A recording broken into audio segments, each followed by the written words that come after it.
G'day guys, Marty Ware here from youtube.com/MartysGarden and the potted vegetable garden. And today I'm going to show you where I'm up to.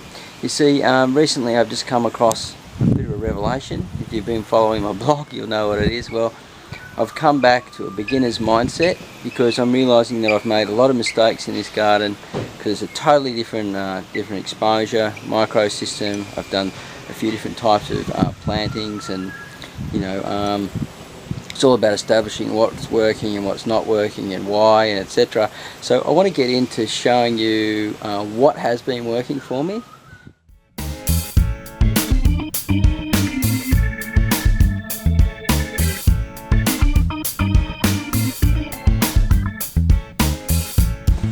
This is the no-dig garden.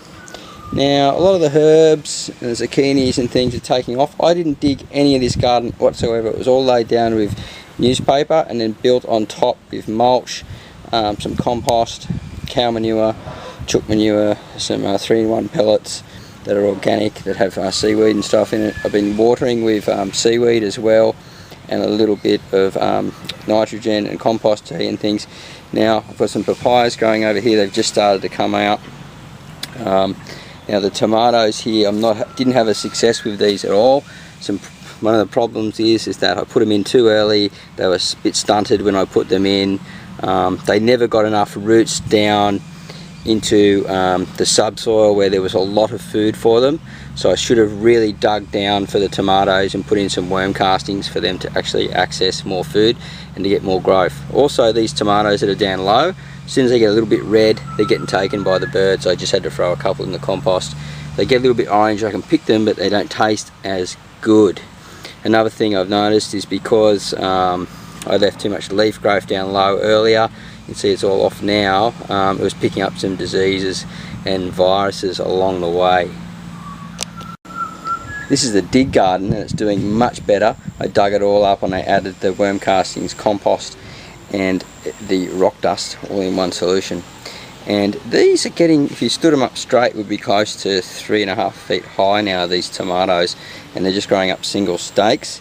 I've put down lots of mulch, the sugarcane below, cow manure, there's a little bit of chook manure in here, not too much, and also, when I've mixed through the worm castings, etc.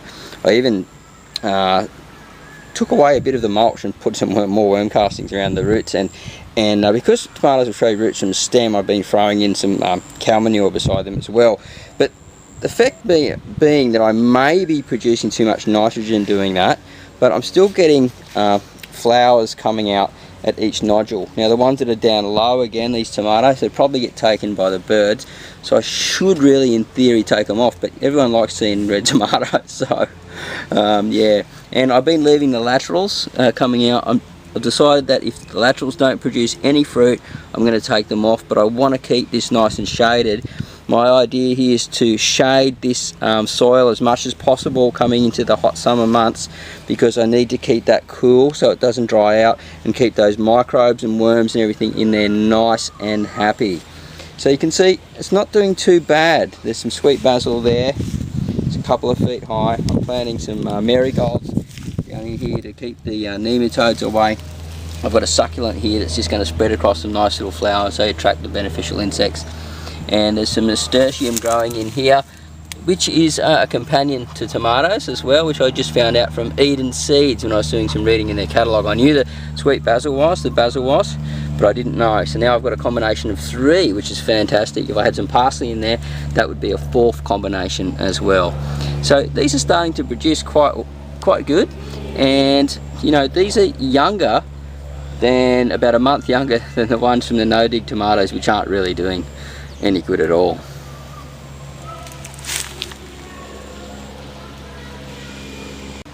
This is also a dig garden. Now this was established before me, but the guy who had it come and took all the soil out of here, so I had to rebuild the soil back up again, basically, so it's a new garden really.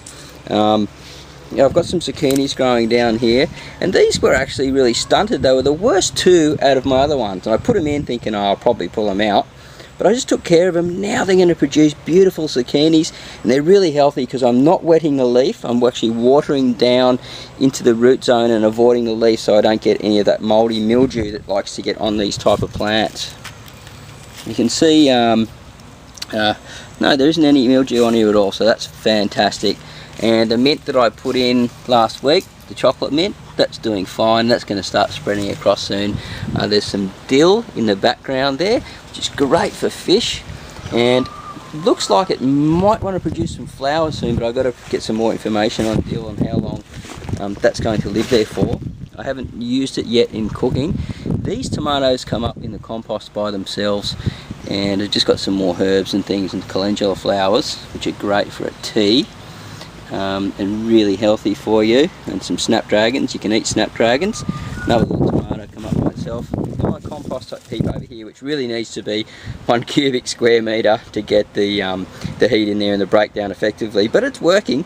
So, you know, I'm just throwing in a little bit of compost, mostly leaf sticks and cow manure, a little bit of horse manure if I can get hold of it. So, you know, it's working.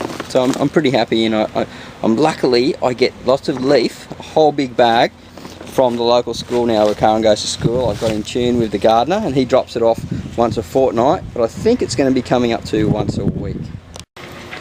Here's another dig garden. This is going to have some fruit trees and a nut tree, possibly a macadamia, a Brazilian cherry tree, and something else, maybe even a citrus. I'm not too sure yet. I'm still digging, and I'm going to let you know more about this garden as I'm going along, you know, my successes, failures, etc.